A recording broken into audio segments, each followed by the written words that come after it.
네, 표준발음법 이어가겠습니다. 표준발음법은 114쪽. 지금 그 앞에 그 단원 배치 순서를 뭐 페이지 순서대로 따라가는 것보다는 방금 앞에까지 우문 변화 현상 살펴본 것과 연계지어서 바로 그것을 직접 풀어갈 수 있는 그런 단원, 내용상의 연계성이 있는 부분을 묶어가는 게 조금 더 효율적이겠다 싶어서 표준발음법을 다뤄보고자 합니다. 간단히 좀 다투리 항목 좀 짚어보고 가죠. 이분 공부 방법. 이번 시간에는 흔히 많이들 듣는 얘기죠. 국어, 영어 뭐 매일 해야 된다. 근데 이 얘기는 반은 맞고 반은 좀 틀리다고는 할 수 없죠. 좀 다르다 이렇게 볼 필요가 있는데 중요한 것은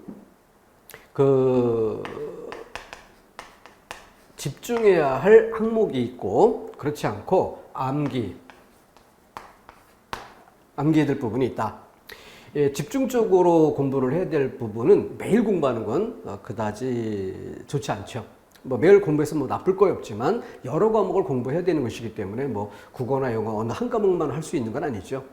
그래서 집중해야 될 부분은 적어도 한 3시간 이상 시간을 확보하는 게 필요하겠고 이런 것은 주 2회 또는 주 3회 이런 정도 시간을 할애해서 이렇게 공부하는 것이 좋지 않을까 생각합니다. 매일 하는 건 현실적으로 무리라는 거죠. 대신에 3시간 이상의 시간을 확보해서 조금 큰 덩이, 하나의 원리, 하나의 체계를 이루는 그러는 큰 덩이를 한꺼번에 공부하는, 그래서 예를 들어 그 우문 현상 한 덩어리, 표준발음법 한 덩어리 이런 정도를 한 번 손대면 그 단원 끝날 때까지 처리를 해줘야 한다는 것이죠. 그런 점에서 좀 물리적으로는 3시간 이상 하는 게 필요하겠고 반복을 하게 되면은 3시간 동안 공부했던 걸 그 다음에는 2시간 했던 것을 1시간 이렇게 줄여 나갈 수 있도록 반복해야 되겠죠. 그래서 그는 주 2회 또는 3회 이런 정도로 골라가는 게 좋겠다. 대신 이러저런 공부를 하는 과정에서 이렇게 자투리 암기할 거리로 처리되는 부분이 있어요. 이런 것은 조금씩 나눠서 매일. 그런데 이런 매일매일 한다는 것은 책상 앞에 앉아서 하는 것으로 활용하기는 좋지 않죠. 뭐 이동 시간이라든가 아니면은 자투리 시간 등등 이런 것들을 통해서 활용하는 것이 좋겠습니다. 대신 책상 앞에 앉아서 공부를 해야 되는 그런 경우에는 체계적인 원리학습이 필요한 이런 부분들을 좀 집중력 있게 큰 덩어리를 한 번에 처리할 수 있게 이렇게 공부해 주면 좋겠다 하는 게 제 생각입니다. 자, 다음 부수 이어가 보겠습니다. 자, 이번에는 그 모양 위주의 부수 중 좀 특이한 경우 몇 개를 소개를 드릴 텐데요. 나무목이라는 이 글자를 톱으로 나무를 정말 쪼개듯이 이렇게 가운데 나눴다 이렇게 생각을 해보세요. 그러면은 가운데 이렇게 나눠주면은 왼쪽에 요 2개 획이 남겠죠? 그죠? 그래서 요 왼쪽에 있는 2개 획이 발달한 것이 나무조각장이라는 글자입니다. 붓글씨로 쓴다고 할 때 붓이 위에서 아래로 내려가는 이 획은 부드럽게 니은자 쓰듯이 이렇게 돌아갈 수 있죠. 그죠? 그런데 똑같은 방식으로 밑에서 위로 올려서 이렇게 구부리는 이 획은 붓글씨가 가는 방향이 좋지 않습니다. 손목이 부드럽게 돌아갈 수 있는 방향이 아닌 것이에요.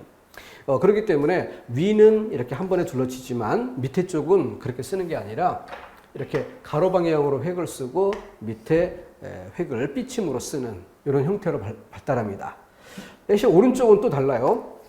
오른쪽은 이렇게 올려 쓰는 게 힘들죠. 이렇게 내리는 건 쉬워요. 그렇기 때문에 밑에 것은 한 번에 내려 쓰고 위에 것은 이렇게 내려주고 막아주는 이런 형태로 획이 발달한 것입니다. 붓글씨 쓸 때 손목이 부드럽게 돌아갈 수 있는 방향으로 획이 발달한다는 점을 참고하시면 좋을 듯 합니다. 그래서 나무 목자 잘라서 왼쪽으로 만든 글자가 나무조각장, 오른쪽으로 만든 글자가 조각편이라는 글자입니다. 다음 여기 그 감출장 같은 이렇게 획이 많고 복잡한 이런 글자도 파자를 해보세요. 맨 위에 풀초 머리 떼어낼 수 있죠. 방금 이야기했었던 나무조각장 왼쪽으로 떼일 수 있죠. 이 나무조각장을 떼면 오른쪽에 남는 게 뭐예요? 바로 창과라는 부숫자죠. 그러면은 창과 떼어내면 밑에 신하 신이라는 글자가 남습니다. 자, 초, 나무조각장, 창과 그리고 신하 신 이렇게 쪼개면은 못 쓸 글자인가요? 아주 쉬운 글자가 될 수 있습니다. 근데 이걸 한 덩어리로 생각하면은 눈에 들어오지도 않고 기억에 나기 어렵죠. 근데 한번 생각을 해보세요. 풀초 있었고 나무조각장 있었고 창과 있고 그리고 신하신 있고 충분히 쓸 수 있겠죠. 그게 바로 파자의 힘입니다. 자, 이번에는 또 재밌는 글자입니다. 다름 가죽 위라는 글자인데요. 이 가죽혁이라는 글자가 있죠. 가죽혁. 근데 가죽혁은 그 가죽이라는 소재를 나타낸다면은 얘는 손질한 가죽이라는 뜻입니다. 손질한 가죽. 근데 글자가 아주 재밌게 생겼어요. 가운데 입구자를 중심에 두고 위아래를 놓고 보세요. 위아래. 대칭을 이루는 양상입니다. 위는 이 입구자 위에 가로획이 있고 밑에도 가로획이 있어요. 그랬을 때 위에는 기역자처럼 이렇게 위에서 아래로 구부러진 획이 있고 아래쪽에는 니은자처럼 이렇게 획이 되죠. 그런 상태에서 이렇게 가르고 들어가는 글자. 밑에도 역시 여기서부터 이렇게 할 수 있는데 위는 이렇게 먼저 쓰고 막아주기 때문에 밑에 삐침이 내려오질 않아요. 그런데 아래쪽은 가로획을 먼저 쓴 상태에서 나중에 이 세로획을 쓰기 때문에 보통 위에서 뚫고 내려가는 방식으로 획을 쓰게 되는 것입니다. 대비가 되죠. 방금 나무목이 이제 좌우로 대비되는 그런 경우였다면 위아래로 이렇게 대비가 되는 이런 글자 다름 가죽 위라는 글자가 있습니다. 다음 옷의라는 글자 옷의를 이렇게 돼지해 머리 윗부분 떼어내고요. 아래쪽에 자 위아래가 끊었어요. 자, 이 글자를 볼 때 그냥 통으로 보면은 획이 많고 아주 어려운 글자처럼 보일 수 있습니다. 근데 시각적으로 이미 분리가 잘 된 요 밑에 있는 글자를 볼까요? 그럼 여기 돼지해 머리 딱 분리해 봅시다. 이렇게 분리하니까 가운데 뭐가 보여? 하나의 글자가 보이죠? 자, 이 방식으로 그 옆에 보면 어때요? 가운데 글자가 보일 겁니다. 위아래 떼어내고 여기에는 또 소축이라는 글자가 보이고 여기는 이렇게 됐지만 실제 가운데 중자예요. 가운데 중. 여기는 마을리가 들어가 있죠. 여기는 뭘까? 지금 이 방식의 연장선에서 보면 이걸 떼어내야 되니까 흑토가 들어가 있는 것입니다. 우리가 표리부동할 때 겉표, 속, 리 가운데 흑토가 들어가 있고 마을리가 들어가 있는 것입니다. 그처럼 이 가운데 중자 이렇게 마킹을 해보세요. 형광펜으로. 그리고 났을 때 위아래 부분이 바로 옷의였다는 것이죠.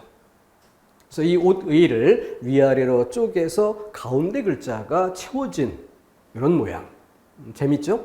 이렇게 해서 글자들 이해해 보면은 눈에 보이는 글자가 훨씬 많아지고 또 쉽게 암기될 수 있을 겁니다.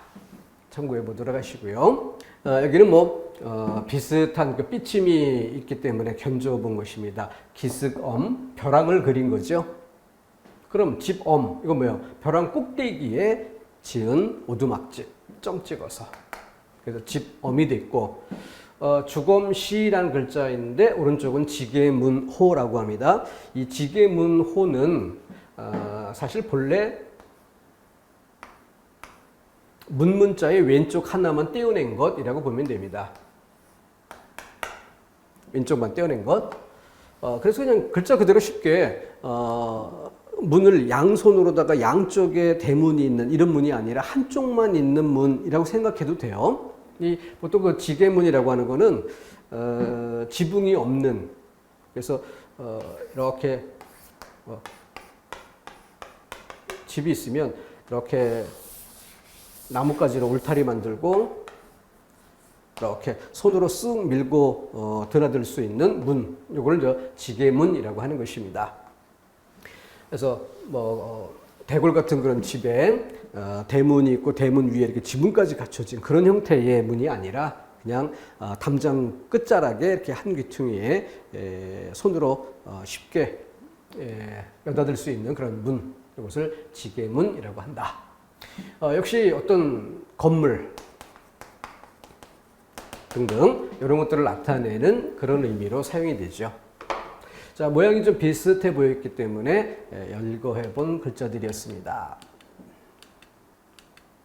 자, 표준 발음법 본진도 들어갑니다. 총칙에 1항이 있고, 그리고 자음과 모음에 관련지어서 2항부터 5항까지 설명이 됩니다. 그리고 장단음, 암기할 게 많다라고 느껴지는 부분이기도 합니다. 그리고 받침의 발음, 동화, 사이소리 이렇게 큰 줄기로 되어 있는데요. 장단음에 관련된 것이 6항에서 7항까지로 배치가 되어 있고 반드시 암기가 필요한 부분입니다. 받침의 발음 8항에서 11항까지 되어 있고, 그리고 12항, 13에서 15항, 16항 이런 부분들에 관련된 내용들이 이어집니다. 동화 17항에서 22항, 그리고 된소리대기 부분은 제외, 딱히 공부할 필요가 없다라고 보고 무시하는, 시간 나서 공부한다면 말릴 건 없겠죠. 하지만 크게 공부할 거리가 되지 않는다고 보고요. 28항, 29항, 30항이 사이소리에 관련되는 그런 내용입니다. 그 중에서 암기할 단어가 19개가 있다. 필수 암기. 그래서 먼저 공부를 쭉 하고 나면은 이런 것들이 주의할 단어로다가 골라지기 마련인데 미리 먼저 소개를 해보는 거예요. 7항에서 없으니, 없애다, 이 장음 발음과 관련지어서 암기할 두 단어를 뽑아봤고요. 10항 겹받침 발음에서 넓다, 밟다 반드시 암기할 단어로. 13항에서는 파, 틀. 왜냐하면 치읓을 넣어서 파틀 아니면 시옷을 넣어서 파슬 이렇게 잘못된 형태로 발음을 제시하는 경우가 많습니다. 근데 우리가 일상적으로 그냥 편하게 발음하다 보면 좀 발음을 약하게 하는, 흘리듯이 약하게 하는 그런 경향이 있고, 그러다 보면은 파슬 이렇게 잘못된 발음이 익숙해질 수 있어요. 잘못 익숙해진 것 때문에 주의할 것으로 꼽아본 단어입니다. 다음 이것은 원칙에 따라 겹받침에서 뒤에 것만 이어, 즉 형식 형태소를 만날 때 여는 법칙이죠. 뒤에 것만 넘겨 발음한다. 달, 글. 근데 다, 글. 마치 실질 형태소 앞에서 절음, 닭 기억을 대표음으로 하고 그 다음 그 기억에 넘어간 것처럼 흑과 위가 만나면 위가 실질 형태소이기 때문에 흑 끊어 읽어 발음하죠. 대표음 기억만 남고. 그랬던 그 기억에 넘어가면 흑귀라고 발음이 되는데 그것처럼 잘못 발음하는 경우죠. 즉 형식 형태소인데 실질 형태소로 잘못 알고 발음하는 경우 주의할 단어로 꼽았고요. 여기는 맛있다, 멋있다, 맛있다, 멋있다가 본래의 발음이고요. 연음에서 맛있다, 멋있다로 발음하는 것도 허용한다. 허용했기 때문에 두 가지 다 맞습니다. 따라서 얘는 항상 맞는 쪽으로만 선택지에 들어오게 되지 틀린 경우로 선택지에 들어올 수가 없죠.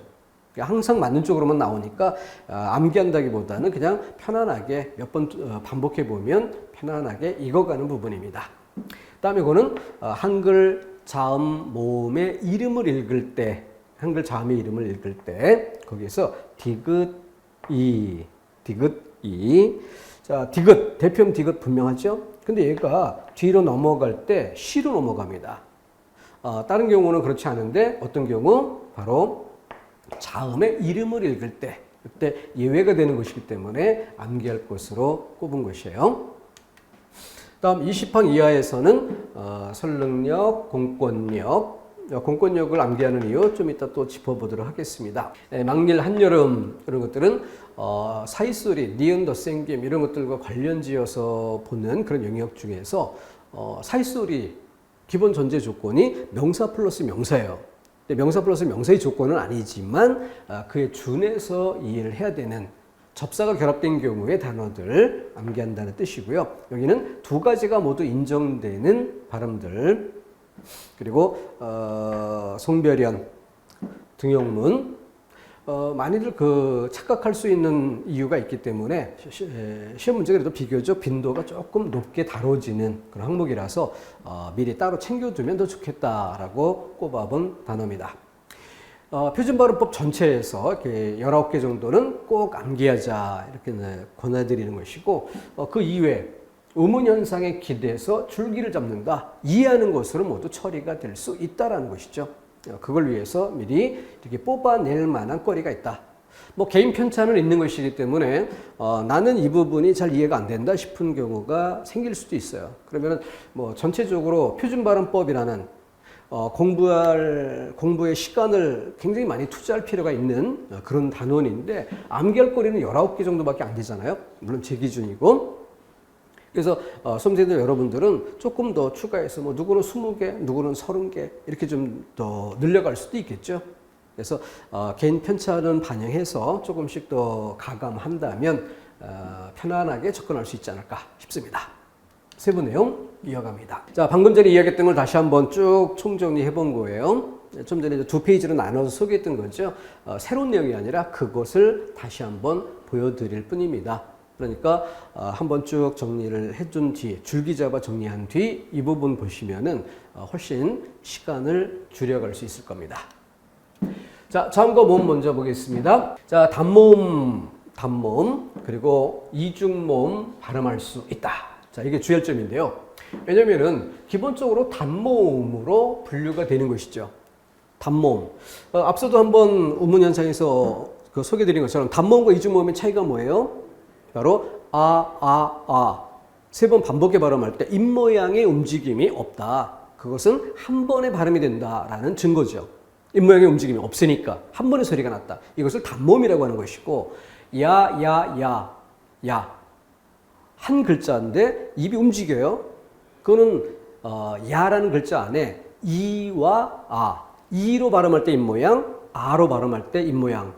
그러니까 두 단계가 되는 거죠. 이렇게 입이 움직인다. 그것은 두 단계다. 이런 증거고, 이것을 이중모음이라고 하는 거죠. 근데 현대국어에서 외위는 분류상으로는 단모음으로 인정을 해요. 그런데 이중모음으로 발음할 수 있다라고 여지를 뒀습니다. 왜냐하면 발음이 완전히 굳어진, 단모음으로 굳어진 정도는 아니고 변화 과정에 있기 때문입니다. 그래서 본래는 단모음이다. 분류상 단모음으로 분류한다. 그러나 초성에 자음이 없는 경우, 자, 한 음절 이 덩어리 전체의 소리값의 총량이 같다라고 볼 때, 그때 한 음절이에요. 근데 초성에 자음이 있고 중성에 모음이 있다라고 한다면 대체로 여기에 2분의 1 정도의 소리값, 2분의 1 정도의 소리값 이렇게 할당된다고 보는 것이 일반적인데, 여기에 자음이 없다면 여기가 제로가 돼버리는 거죠. 그러면 이 모음만 2분의 1, 또 2분의 1 전체를 여기에 발음할 여유가 생기죠.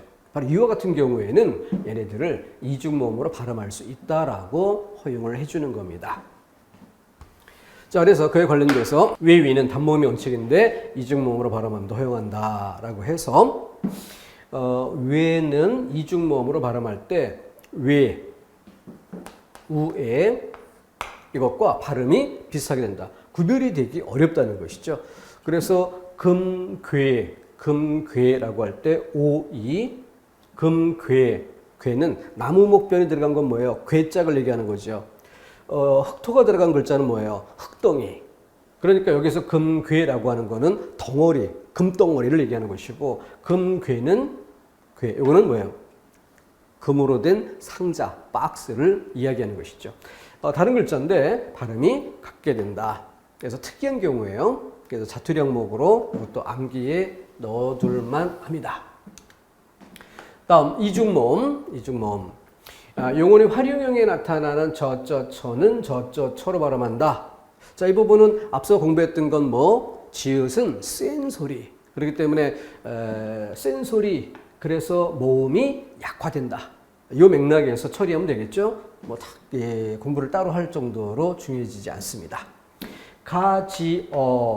축약이 돼서 가저 이렇게 표기가 되는데 그 발음은 어모음 하나로 처리가 난다. 자, 지읒은 센 소리다라는 맥락에서 처리할 수 있는 항목이었습니다. 다음 5항에서 다만 두 번째 거예요. 예레 이외의 예는 에로도 발음한다. 바로 지금 이렇게 초성의 자음이 있고요. 그 옆에 여이, 그것을 온전히 이중모음답게 여이, 길게 발음하면서 이중모음답게 발음할 수 있는데 이게 단모음으로 이렇게 발음할 수 있다. 그러면 예레, 둘은 예외라고 했죠. 첫 번째, 이건 뭐예요? 초성의 자음이 없으니까. 초성의 자음이 없으니까 어때요? 모음만 온전히 발음할 수 있는 여유가 생기죠. 모음만 온전히 발음하니까 항상 이중모음답게 발음하라. 그래서 진정한 예외는 리을. 그래서 이 항목 전체적으로 관련지어서 머릿속에 기억해 둘 것이 리을은 항상 예외다. 리을은 항상 예외다. 이런 이미지를 갖고 있어야 돼요.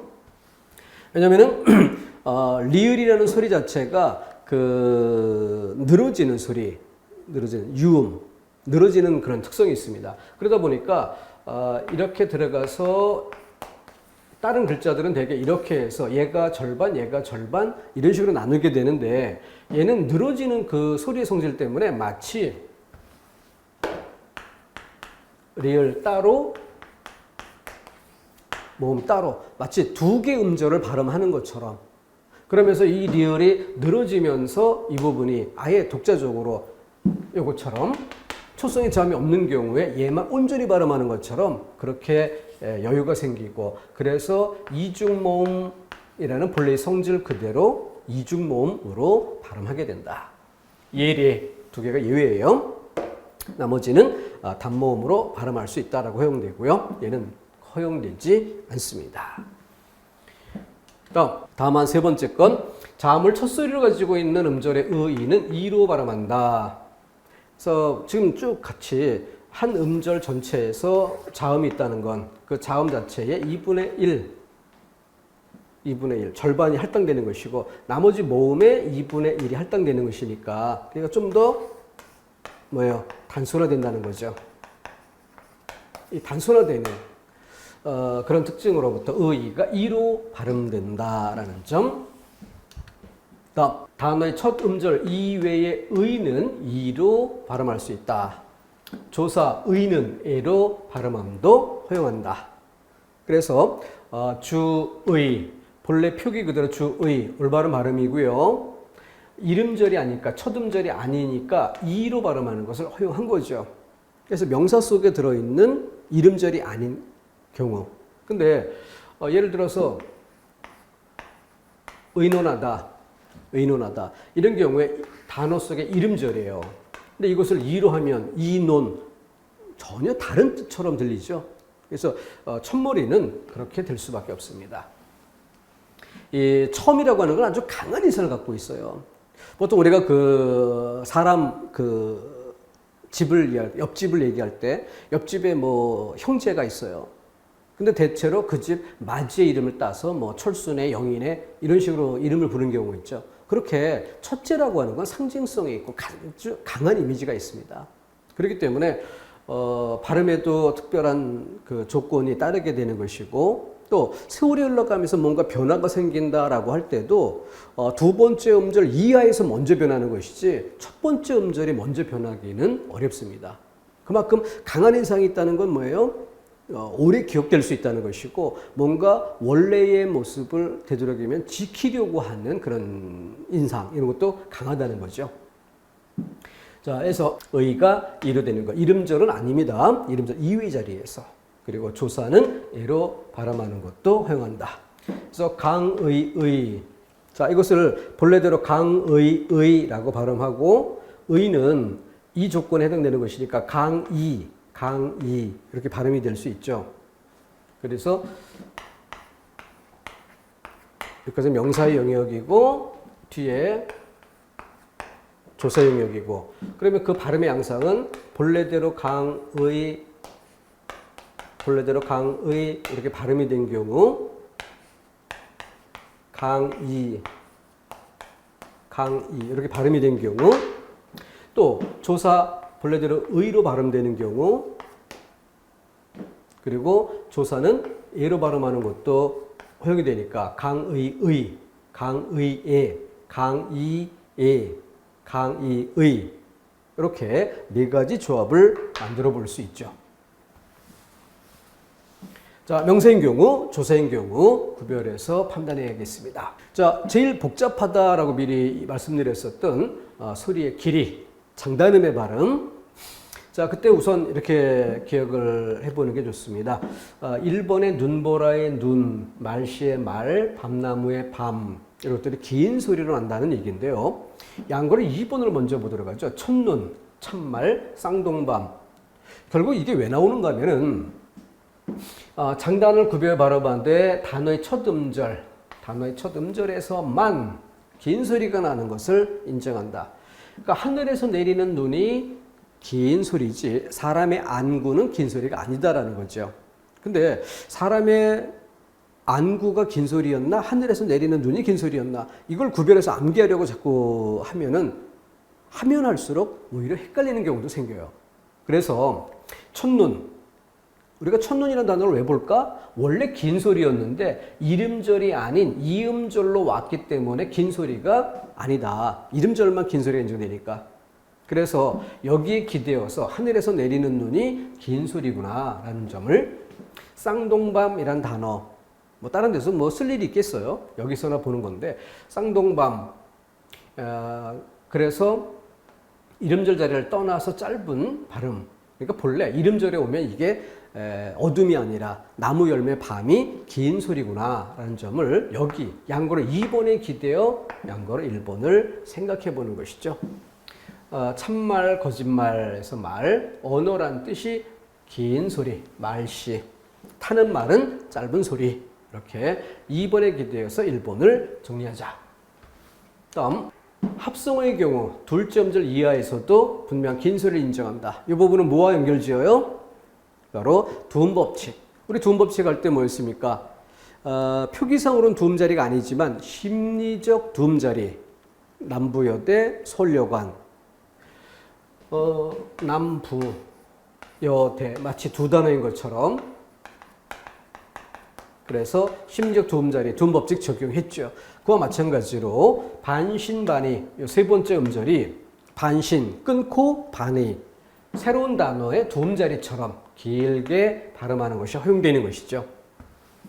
그래서 여기서 합성어의 경우라고 하지만 이 말을 다시 풀었으면 뭐예요? 두 단어처럼 인식되는 두음자리, 이렇게 이해해 두시면은 정리가 될 것입니다. 다음, 영혼의 단음절 어간에 어미, 아어가 결합되어 한 음절로 추격되는 경우에도 긴 소리를 발음한다. 그러니까 이건 이렇게 이해하시면 되죠. 본래 두 개 형태에서였다. 보다의 영혼의 어간, 그리고 그래서 어미죠.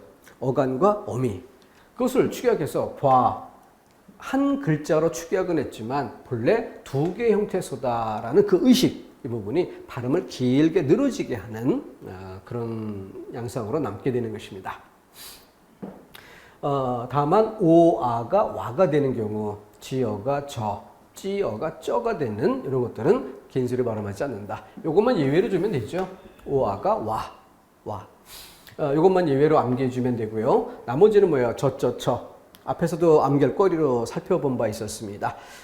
저쩌처는 지금 장음이 될 만한 조건인데도 길게 발음하지 않는다는 점에서 지금 암기할 거리로 지적하고 있는데, 앞에 먼저 지적했던 건 뭐였어요? 바로 지읒, 쌍지읒, 치읒. 센 소리이기 때문에 그 뒤에 여 모음이 단모음으로 어로 소리 난다. 바로 지읒, 쌍지읒, 치읒이 센 소리이기 때문에 모음이 약화된다는 면에서 한번 본 바 있습니다. 같은 맥락 연장선에서 처리해 주면 되겠고요. 와, 이것만 따로 암기할 거리로 구별하면 좋겠습니다. 다음 7항 긴 소리를 가진 음절이라도 다음 같은 경우에 짧게 발음한다. 그래서 단음절 용언의 어간에 모음으로 시작된 어미. 그럼 이 모음으로 시작된 어미라는 말을 좀 다르게 표현을 바꾸면 뭐가 돼요? 초성이 없는, 초성의 자음이 없는. 그러면 초성이 없다 이 얘기를 또 한 번 뭐 자음이 없다 같은 얘기니까 다르게 또 한 번 바꾸면 뭐예요? 앞말의 받침이 연음될 수 있는, 앞말의 받침이 연음될 수 있는 이렇게 이해하면 되죠. 자, 그래서 감따 본래 긴 소리예요. 근데 은이를 만났어요. 모음으로 시작된 어미고 초성의 자음이 없는 것이고 그래서 앞말의 받침이 넘어갈 수 있고 그래서 넘어갔어요. 넘어가니까 어떻게 돼? 앞말의 받침이었던 미음과 뒤에 있었던 어미 의가 한 덩어리 음절을 이뤘습니다. 그러니 만약에 얘처럼 감하고 길게 소리 낸다면 한 음절 안에서 초성 다음에 길게 발음하고 중성을 발음하는 한 음절을 늘려서 발음하는 이건 좀 물리적으로 불가능한 어려운 그런 일이죠. 한 덩어리로 축약돼 버렸기 때문에 어쩔 수 없이 발음이 짧아질 수밖에 없다. 이렇게 이해하시면 됩니다. 그런 조건에서 또 예외인 알다가 아를 만나 아라. 그래서 아까 먼저 지적했었죠. 리을은 항상 예외다. 리을은 예외다. 이렇게 처리해 주는 게 좋습니다. 다만 다음 같은 경우에 예외적이다 했는데 일단 쭉 살펴보세요. 어때? 리을은 예외다. 끌다가 끌어. 떨다가 떨분. 여기서 그 리을 비읍이지만 대표음이 리을로 소리가 나지 않습니까? 그런 점에서 리을. 그렇게 해서 리을 이렇게 정리하다 보니까 결국은 얘네들은 다 리을은 예외다라는 점에서 여기 1번에 와서 알아. 여기 진짜 예외가 되는 것이죠. 예외. 그래서 이런 부분들은 리을로서 묶어서 처리해 주는 게 좋겠고 요거는 암기사항으로 처리하는 게 좋습니다. 다음 용언의 어간과 피동, 사동 접사가 만나는 경우 접사를 만나는 경우 감다의 감기다, 꼬다의 꼬이다 이렇게 사동 접사, 피동 접사. 그래서 피동은 남에게 당하는, 사동은 남에게 시키는 이런 의미를 나타내는 접사죠. 이런 것들이 왔을 때는 짧게 발음이 된다. 근데 역시 또 짧게 발음되지 않고 길게 발음되는 건 본질이 리을에 있죠. 끌리다, 벌리다. 리을 자체의 그 늘어지는 소리의 성질. 그죠? 그러니까 리을은 항상 예외다라는 점. 그래서 이 부분이 암기 대상이 되는 것이죠. 없애다. 자, 다음 문장에 넣어 연습할 것으로 이 부분이 그 시험 문제에 다뤄지는 경우 조금 수험생들을 좀 난해하게 하고 좀 갈등되게 만드는 그런 부분이 있어요. 자, 이 부분을 어떻게 공부할까? 첫 번째,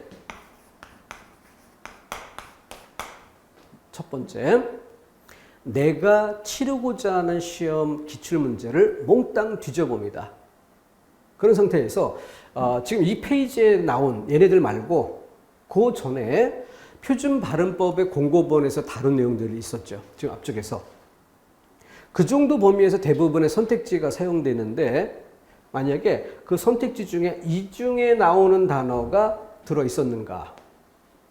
이 내용이 내가 치를 그 시험 기출문제에 출제된 적이 있는가? 이걸 따져보는 겁니다. 만약에 출제된 적이 있다라고 하더라도 선택지에 이 내용이 포함되어 있었다라고 한다면 그 다음 뭘 따져볼까? 개수가 몇 개일까? 만약에 이 부분에 관련된 것이 하나라면 근데 여기 눈과 눈의 문제는 뭐예요? 이거는 아까 공고본에서 다른 내용이니까 얘는 예외로 하는 거고 아까 거기 그 밤도 그렇고 아까 그 공고본에 다룬 내용들을 말고 공고본 외의 단어들이 출제가 돼서 우리가 암기를 필요로 하는 경우가 생길까? 이거를 따져보는 겁니다. 그래서 선택지에 포함됐는지 선택지에 포함이 됐어도 그 개수가 2 이상인지 이걸 반드시 봐야 됩니다. 그게 아니었다면 이런 부분을 너무 많은 시간 할애해서 공부할 이유가 없다는 거죠. 근데 모든 직종이 그렇게 필요한 게 아닌데도 불구하고 수험서에서는 이런 걸 다룰 수밖에 없어요. 왜냐면은 그 수험서가 여러 직종에 응시하는 수험생들을 모두 망라할 필요가 있고 또 어느 정도는 7급, 9급 너무 이렇게 구별하지 않고 좀 두루두루 포괄해 주는 게 필요한 그런 경우도 있습니다. 책은 그래요. 하지만 공부하는 수험생은 다른 거죠. 내가 치료될 시험이 분명히 있고 그 특성이 있습니다. 그걸 알고 분량을 조절해야 되는데 책이 있다고 해서 맹목적으로 다 공부해야 할 건 아니라는 거죠. 그렇죠? 이걸 분명히 해서 공부할 필요가 있는 이런 사람들만 공부를 해야 될 부분입니다. 제일 먼저 그거 생각하고요. 다음, 그래서 공부할 필요가 있는 경우였다. 내가 치를 시험에서는 이런 걸 출제한 적이 있다. 라고 한다면 그때 문장에 넣어서 연습한다는 거죠. 문장에 넣어서 연습한다는 게 뭐냐? 자, 이렇게 밭에 온 김에 김이나 메고 가자. 짧게 발음하고 길게 발음해 보는 거예요. 거꾸로 뒤집어서 밭에 온 김에 김이나 메고 가자. 해서 긴 소리가 어느 쪽인가? 만약에 이 네 가지 경우로 넣어서 그중 어느 하나만 느낌이 정확히 온다면 그것으로 맥을 잡을 수가 있겠죠. 방화벽을 설치하고 방화범을 잡자. 그러면은 여기는 막을 방이고 여기는 놓을 방이죠. 그죠? 뒤집어서 방화벽을 설치하고 방화범을 잡자. 어느 게 더 자연스러운가? 위아래 어느 것인가? 이렇게 문맥 속에 넣어서 암기의 방법으로 삼자. 이런 얘기죠. 짧게 발음해서 굴에서 굴을 구워 먹자. 굴에서 굴을 구워 먹자. 그래서 동굴과 그리고 어패류 조개. 자, 이런 것을 맹목적으로 암기하는 것이 아니라 문맥 속에 넣어서 맥을 잡으면 또 보면서 그걸 넣으면 조금 더 쉽게 암기의 완성도를 갖출 수 있을 겁니다. 문맥 속에 넣어서 암기하는 게 방법이었고요. 그 전에 과연 필요한 것인가 먼저 따져볼 일입니다. 모두가 다 해야 될 부분이 아니었기 때문에 강조드린 것이고요. 자, 다음 8항 넘어가서 기역에서 이응까지 7개예요. 근데 실제 기역, 니은, 디귿, 리을, 미음, 비읍, 시옷, 이응 8개죠. 그 중에서 7개란 얘기는 뭐야? 바로 디귿과 시옷의 문제. 디귿과 시옷의 문제. 그때 여기서 받침 소리로는 디귿 인정되고 시옷이 빠져 있죠. 그죠? 자, 그 부분에 대해서 이렇게 시옷도 발음상 대표음은 디귿 이렇게 포함된다는 얘기죠. 그런데 이게 전부가 아니라 표기에서는 오히려 시옷이 대표가 되는 이런 경우가 여러 가지 있습니다. 그래서 발음으로 대표가 되는 디귿, 그런데 표기에서의 대표는 시옷이라고 하는데 이 경우가 대표적으로 맞춤법에 그리고 외래어 표기법에 이런 데 쓰인다는 점을 챙겨보면 좋겠습니다.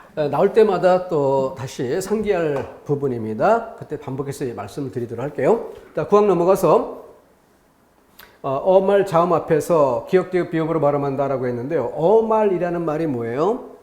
바로 한 음절이면은 한 음절 자체가 뭐 당연히 어말이 될 수밖에 없는데 두 음절이나 세 음절로 된 단어들이 있죠. 두음 법칙의 두가 뭐예요? 어두, 단어 전체의 첫머리죠. 이런 것처럼 어말이라는 것은 단어 전체의 끝소리입니다. 단어 전체. 그러니까 한 음절짜리 글자는 그 글자의 받침 그 자체지만 두 음절짜리라면 두 번째 글자의 받침, 세 음절이라면 세 번째 글자의 받침, 이것을 어말이라고 하는 것입니다. 그러니까 이 어말이라는 말의 뜻을 달리 풀어보면 뭐가 되는 거예요? 그 뒤에 연음될 수 없는. 근데 앞말에 두 글자 중에 첫 번째 글자의 받침은 어때요? 얘는 뒤로 넘어갈 수도 있잖아요. 그죠? 이렇게 넘어갈 수도 있잖아요. 그러니까 이거는 받침이 받침 자리에서 소리 나야 하는 경우죠. 자음 앞. 예를 들어서 두 번째 글자의 받침이다. 자음 앞이란 얘기는 뭐예요? 다음 글자 초성에 자음이 있다는 거죠. 다음 글자 초성에 자음이 있다는 얘기는 얘가 뒤를 연음될 수 없다.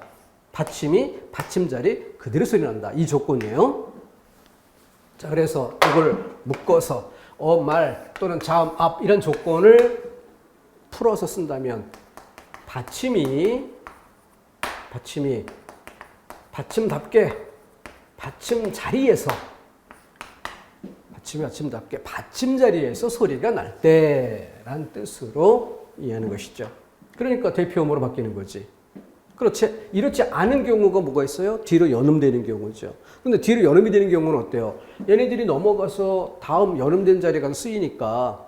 그래서 예를 들어 풀립 할 때 입. 근데 뒤에 조사 을이 왔어요. 그럼 얘가 뒤로 넘어갈 때 어떻게 돼? 대표음으로 바뀌지 않고 피읍 그대로 넘어가서 이 풀 이렇게 발음이 되는 거죠. 자, 다시 어말이나 자음합이란 말은 바로 받침 자리에서 소리가 날 때란 뜻, 그렇게 대표음이 된다는 설명이었습니다. 다음, 겹받침. 어말 또는 자음합, 이제는 앞서 했던 것처럼 대표음으로 발음한다는 얘기죠. 넓다의 리을. 자, 여기서 다른 것들은 없다 할 때 비읍 분명하죠? 시옷으로 착각할 사람은 없을 겁니다. 그죠?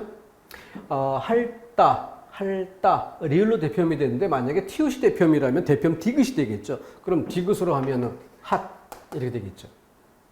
핫다 이렇게 발음하면 전혀 말도 안 되는 어색한 그런 느낌.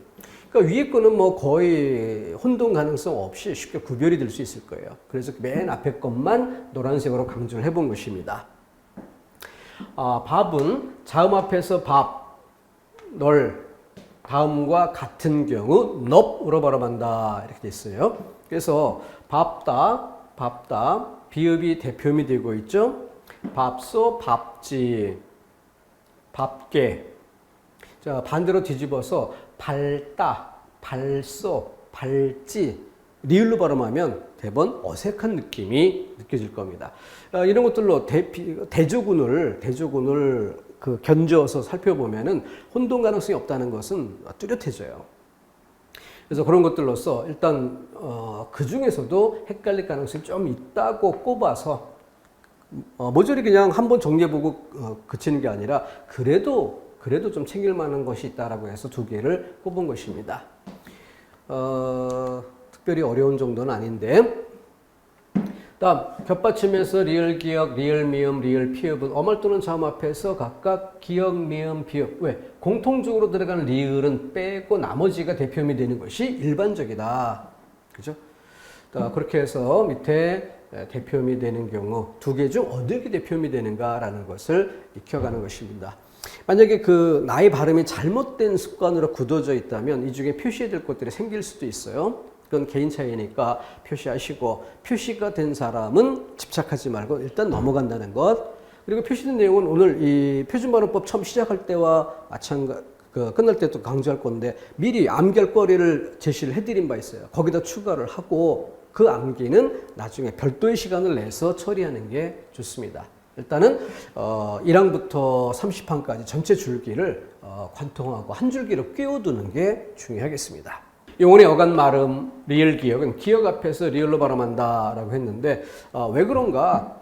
기역이 있기 때문에 겹받침의 뒷부분에 기역이 있기 때문에 얘가 넘어갈 수 있다는 거죠. 얘가 넘어가면 쉽게 원래 있었던 기역과 합쳐서 된소리, 맑게 이렇게 합쳐질 수 있고, 얘가 넘어가서 묽고 된소리가 될 수 있고, 얽거나 된소리가 될 수 있죠. 넘어갈 수 있는 조건이라는 걸 본다면 암기거리가 아님을 알 수 있습니다.